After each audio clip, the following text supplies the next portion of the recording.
Eu sou Luana, e sou formada em Relações Internacionais pela UFRJ. Isso devia ser o ponto alto da minha vida, o ápice de anos de sacrifícios, um motivo de orgulho, especialmente para a minha mãe. Mas para o meu pai, Dr. Armando Cerqueira, um dos juízes mais respeitados e temidos do Rio de Janeiro, era apenas mais uma etapa do seu plano meticuloso para a família, um plano que me sufocava desde a infância. A festa de formatura, no suntuoso Copacabana Palace, era uma miragem de felicidade e sucesso. Pelo menos era isso que parecia. Vestida de vermelho carmim, um símbolo da rebeldia que eu tentava esconder, eu me sentia mais uma atriz do que a protagonista da noite. A música clássica, as taças tilintando, os sorrisos forçados de parentes que mal me conheciam, tudo era uma coreografia ensaiada para manter a fachada do Cerqueira. Desde que me entendo por gente, a vida era um espetáculo para os outros.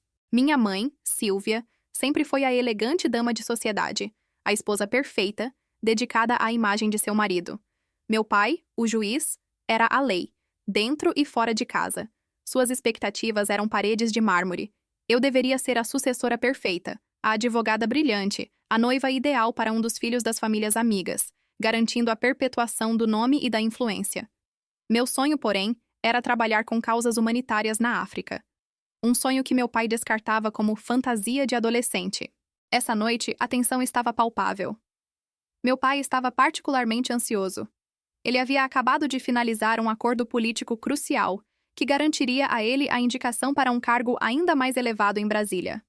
Eu, com meu diploma, era a peça final, o símbolo da estabilidade e seriedade de sua família perante a cúpula do poder. Ele precisava de mim impecável, controlada e, acima de tudo, obediente. A pressão dele sempre foi silenciosa, uma névoa densa de desaprovação. Mas hoje, havia algo diferente. Um brilho febril em seus olhos azuis que nunca vi antes. Eu estava perto da mesa de champanhe, distraída com a visão das luzes de Copacabana pela janela, quando ele se aproximou. Meu pai, com sua habitual imponência, sorriu, pegou uma taça e serviu-me um veuve clicquot gelado.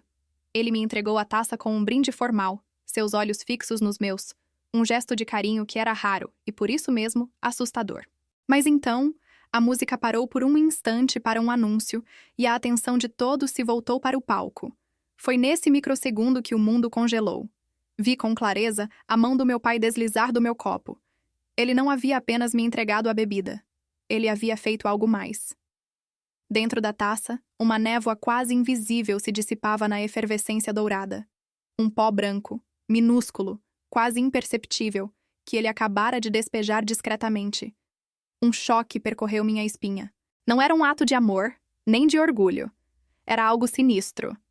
Minha mente, treinada em análise e observação, começou a correr em alta velocidade.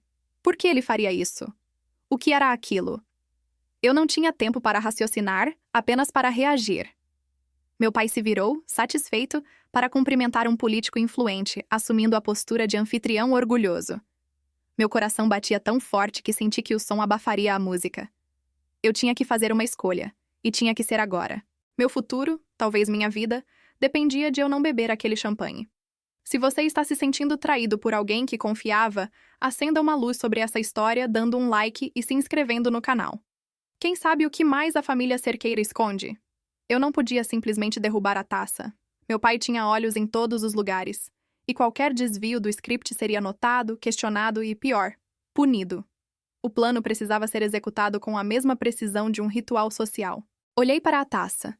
Fingi inalar o aroma do champanhe e sorri de volta para a multidão. Na minha mente, eu já estava em modo de sobrevivência. Olhei em volta, procurando uma rota de escape, uma distração. E então, vi Ana. Minha amiga de infância, Ana Clara, estava a poucos metros, conversando animadamente com a banda. Ela era um furacão de energia e distração. Com a taça na mão, comecei a caminhar na direção dela, mantendo o sorriso fixo. A cada passo, senti o peso da traição e do medo. O que o meu pai estava tentando fazer? Era algo para me acalmar? Para me controlar? Ou algo muito pior? A resposta eu sabia, estava no fundo daquela taça. Aproximei-me de Ana e, com um falso tropeço, inclinei o corpo para a frente. A taça, estrategicamente, esbarrou na bandeja de um garçom que passava, derramando a maior parte do conteúdo no chão. Ai, meu Deus! Que desastre, Ana, me desculpe, murmurei, agindo a perfeita debutante desajeitada. O garçom, treinado para a excelência, rapidamente me tranquilizou e se prontificou a trazer outra taça. Meu pai, felizmente, estava longe demais para testemunhar o acidente. A manobra tinha funcionado, mas agora o jogo estava em um novo nível de perigo. Eu havia evitado a armadilha, mas não a havia desarmado. Eu ainda precisava descobrir o que era o pó, por que ele estava ali e qual era o plano de meu pai.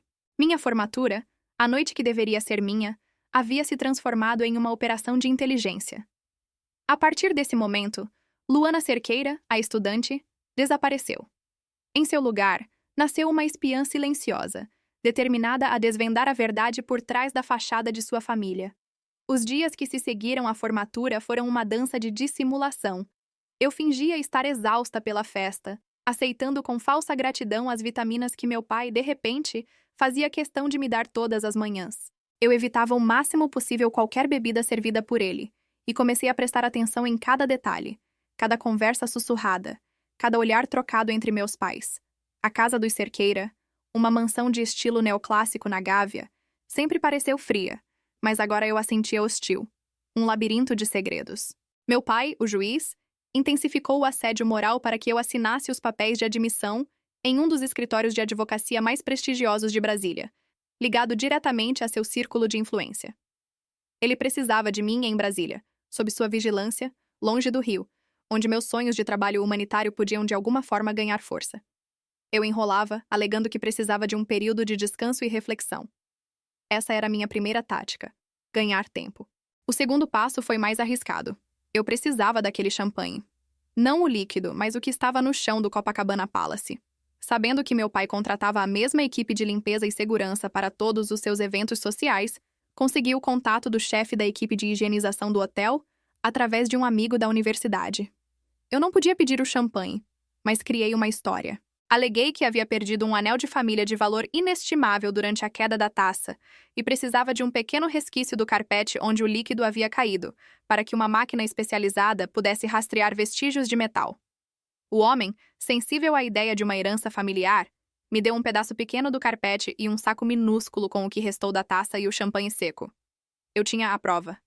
Agora, o desafio era testar o material sem levantar suspeitas.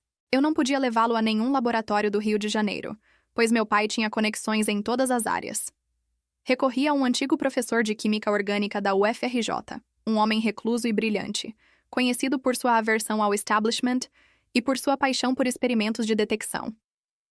Marquei um encontro com ele na periferia de Niterói, longe dos olhos do juiz. Expliquei a situação de forma vaga, sobre a necessidade de identificar uma substância suspeita em uma bebida, alegando ser um projeto acadêmico sobre adulteração de alimentos. O professor, o Dr. Estevão, aceitou o desafio com entusiasmo científico. 2 semanas depois, ele me ligou. A voz dele estava tensa, diferente. O Dr. Estevão não me deu a resposta pelo telefone. Ele me chamou de volta a Niterói, para uma cafeteria discreta, e me entregou um envelope lacrado. Luana, o que você tem aqui não é uma adulteração simples. Não é um tranquilizante comum. É um composto químico experimental, com propriedades sedativas e amnésicas muito fortes. Em dose controlada, ele induz um estado de complacência e perda de memória recente. É indetectável em exames de rotina e o efeito desaparece em poucas horas, parecendo apenas exaustão ou excesso de bebida. É uma substância muito perigosa, Luana. Não está no mercado legal. Minha respiração falhou. Meu pai, o juiz da lei, estava traficando e usando uma droga experimental para me controlar. Ele não queria apenas que eu fosse obediente. Ele queria que eu fosse uma marionete com a memória apagada, sem vontade própria para resistir à mudança para Brasília e à minha nova vida predestinada. O cinismo e a maldade daquele gesto me atingiram com a força de um soco. Eu não era apenas uma filha. Eu era um obstáculo a ser neutralizado para a sua ascensão política. A partir daquele momento, minha revolta se transformou em estratégia fria e calculista. Eu tinha a informação, agora precisava de uma tática. Minha vingança não seria um ato impulsivo de gritos e confrontos, mas uma operação silenciosa de desmantelamento. Minha única vantagem era a subestimação. Meu pai me via como uma menina mimada e indefesa. Ele estava prestes a descobrir que, nos anos em que fingia obedecer, eu havia aprendido a jogar o jogo dele, só que com princípios. Eu comecei a reunir tudo o que pudesse ser usado contra ele. O envelope do Dr. Estevão foi selado e escondido em um cofre no apartamento alugado da minha amiga Ana Clara, um local que meu pai jamais pensaria em procurar. Eu precisava de mais do que uma prova química. Precisava de provas do esquema de poder por trás dele. Eu sabia que meu pai mantinha arquivos sensíveis em seu escritório em casa, uma sala que ele considerava impenetrável. Mas eu havia crescido naquela casa, e sabia que até a rigidez de meu pai tinha brechas. Uma noite, enquanto meus pais estavam em um jantar de gala no Palácio Guanabara, entrei em seu escritório. O sistema de alarme era complexo, mas não invencível. Eu havia notado o padrão de digitação do código por anos. Depois de 3 tentativas frustradas e o suor frio escorrendo, o clique da porta me deu acesso. A sala estava escura e cheirava a charuto e papel antigo. O cofre principal era inatingível, mas meu pai tinha um armário de arquivos secundário, onde guardava documentos menos críticos. Lá, eu encontrei. Não eram apenas relatórios de casos, mas agendas manuscritas e notas sobre reuniões secretas, com nomes de políticos, empresários e, o mais importante, datas e valores de transferências bancárias suspeitas, tudo ligado ao acordo político que o levaria a Brasília. O que eu vi não era apenas corrupção, mas uma teia complexa de chantagem e manipulação que se estendia por toda a alta corte. Meu pai não era apenas um juiz. Era o fio central de uma rede de poder sombria. Eu não podia levar os documentos originais, mas tinha meu celular de última geração, um presente que ele me dera. Tirei fotos de todos os documentos comprometedores, catalogando-os meticulosamente com data e descrição. Cerca de 1000 fotos em um cartão de memória criptografado que escondi no forro da minha mala de viagem, que ele queria que eu levasse para Brasília. Eu estava pronta. Meu próximo passo era confrontar meu pai, mas não de forma aberta. Eu faria isso em um palco que ele não poderia controlar. Um palco onde o público não seria a família, mas o mundo. Eu precisava de um plano de fuga e de um plano de ataque. Eu não tinha apenas a prova do pó em meu copo. Eu tinha a prova de toda a sua carreira criminosa. E eu a usaria para me libertar, mas a um custo que eu ainda não podia imaginar. O momento da verdade chegou na semana seguinte. Meu pai me convocou ao seu escritório, o mesmo que eu havia invadido, para assinar os papéis de Brasília. Ele estava sorrindo, um sorriso de predador que sabia que o jogo estava ganho. Luana, minha filha, estou orgulhoso. Você tomou a decisão correta, a decisão de uma cerqueira. Ele disse, deslizando a caneta tinteiro de ouro sobre a mesa de mogno. Eu sentei, vestindo uma camisa social que ele aprovava, e peguei a caneta. Mas em vez de assinar, olhei diretamente nos seus olhos e disse com a voz mais calma que consegui. Pai, antes de assinar, preciso fazer uma confissão. Perdi o anel que me deu na noite da formatura. O sorriso dele vacilou. O anel? Que anel, Luana? Você está distraída. Assine o documento. O anel da vovó, pai. Aquele com a safira. Acabei derramando champanhe no chão e, para tentar encontrá-lo, pedi que a equipe de limpeza me desse um pequeno pedaço do carpete onde a taça caiu. O anel não estava lá, mas encontrei isso. Eu deslizei sobre a mesa, não o anel, mas uma cópia do relatório do Dr. Estevão, com o nome do composto químico realçado em amarelo fluorescente. O juiz Cerqueira empalideceu. A cor sumiu de seu rosto como se eu tivesse drenado o sangue dele. Ele pegou o papel com as mãos trêmulas, lendo a fórmula e a descrição. Ele soube imediatamente que eu sabia sobre a droga e a intenção por trás dela. A fúria dele foi imediata e explosiva, mas contida, perigosa. Você o quê? Você mexeu nas minhas coisas? Você está insana, Luana. Isso é uma invenção, uma loucura! Ele gritou, mas em um sussurro gutural, sabendo que os empregados podiam ouvir. Não, pai. Isso é o relatório de um professor de química. E eu tenho muito mais do que isso. Tenho um cartão de memória criptografado com a transcrição de todas as suas agendas, todas as reuniões e todos os valores. O pó no meu copo não ia me levar a Brasília para me acalmar. Ia me levar para me silenciar, para me tornar uma sombra sem memória. Eu não sou mais a menina que você pode drogar e manipular. Eu sou sua filha, e sei o que você fez. Ele se levantou, os olhos injetados de ódio, o medo transformado em raiva pura. Você cometeu o maior erro da sua vida. Você se colocou contra o seu próprio sangue, Contra o homem que te deu tudo.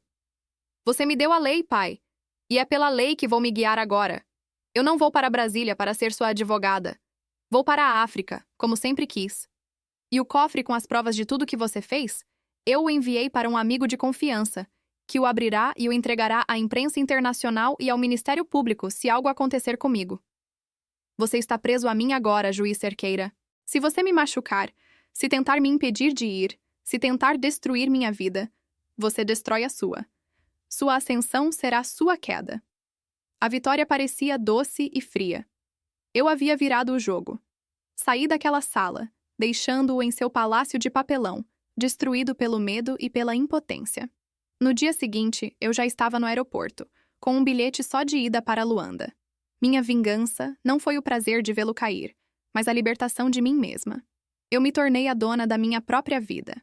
Nos anos que se seguiram, enquanto trabalhava com a ONU em projetos de desenvolvimento em Angola, mantive o cofre como uma espada de Damocles sobre a cabeça de meu pai. Ele não caiu, surpreendentemente. O juiz Cerqueira, o mestre da dissimulação, recuou. Ele engavetou a ida para Brasília alegando problemas de saúde. Ele não tentou me destruir publicamente, sabendo do risco, mas ele também não me perdoou. Nossa comunicação se resumiu a trocas secas de e-mails sobre o estado de saúde da minha mãe. A vingança me deu a liberdade, mas me custou a família. Eu estava feliz com meu trabalho, realizada em minha missão, mas havia um vazio. A liberdade que eu havia conquistado era solitária. Eu me perguntava se valia a pena ser livre se o preço era o isolamento total. 8 anos se passaram. Eu estava de volta ao Rio de Janeiro para um evento de arrecadação de fundos da ONU. Uma pausa breve e formal. Meu pai, agora um juiz aposentado, vivia uma vida reclusa e discreta, sem a pompa e o poder de antes. Minha mãe, Silvia, me ligou, o que era raro. Sua voz estava fraca. Luana, seu pai está no hospital. É grave. Venha. Cheguei ao hospital no Leblon e encontrei minha mãe, abatida, na sala de espera. Meu pai estava em coma induzido, vítima de um aneurisma. Olhei para ele na cama, o juiz Cerqueira, agora apenas um homem velho e frágil, dependente de máquinas. A raiva que senti por anos parecia ter evaporado.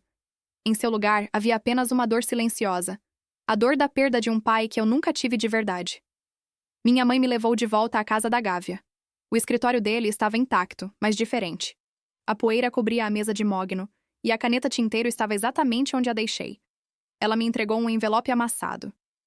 Ele me pediu para lhe dar isso caso algo acontecesse.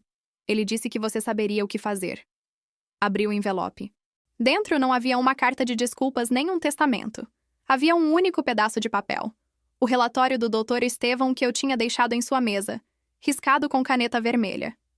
E ao lado, um bilhete escrito à mão com uma caligrafia trêmula, mas inconfundível. O anel da sua avó está na caixa de música do seu quarto. O cofre... destrua-o. Não quero mais esse poder. Seu caminho é mais limpo que o meu. As lágrimas vieram.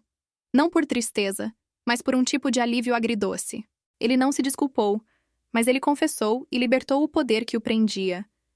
Ele me deu a permissão para derrubar o castelo de cartas que era sua vida. Eu voltei ao meu quarto, que estava intocado. Abri a caixa de música de madeira, e lá estava o anel de safira. Mas o que me fez chorar foi o que estava escondido no fundo falso da caixa, junto com o anel. Um diário. Não um diário de juiz, mas um de pai. Eu li o diário naquela noite. Meu pai não era um monstro sem coração, mas um homem consumido pela pressão do seu próprio pai, que era ainda mais implacável. O pó no meu copo era o seu próprio medo. Ele tinha medo que eu fosse feliz, porque a felicidade, para ele, era sinônimo de vulnerabilidade. No diário, ele detalhava o plano para Brasília.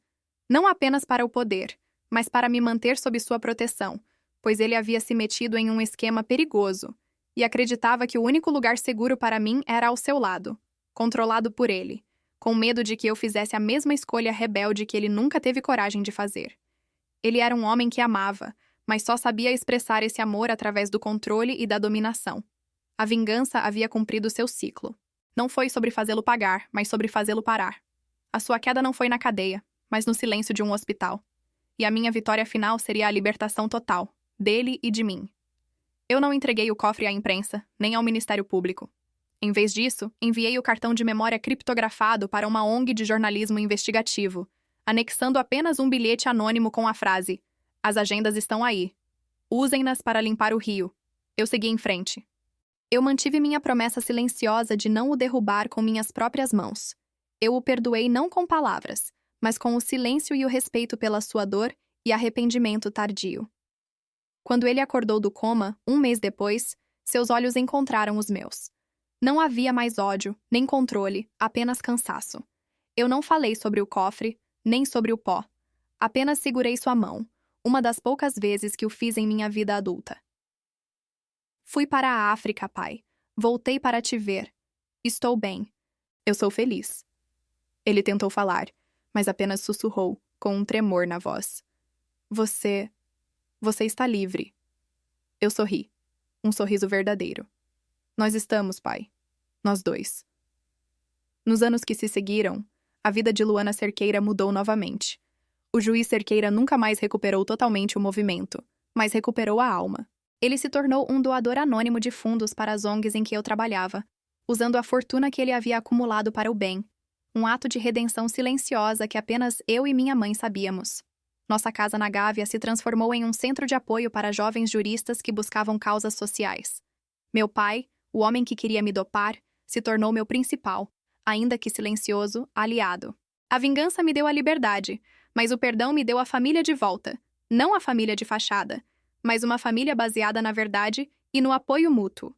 Eu não me tornei advogada em Brasília, mas usei meu conhecimento para criar uma fundação que protege jovens contra esquemas de corrupção familiar e controle parental. A grande lição que aprendi naquela noite no Copacabana Palace é que a verdadeira força não está em derrubar quem te feriu, mas em construir algo tão sólido com a sua própria vida, que o mal que te fizeram se torna apenas o degrau que te levou ao sucesso. Isso não é um final feliz de conto de fadas.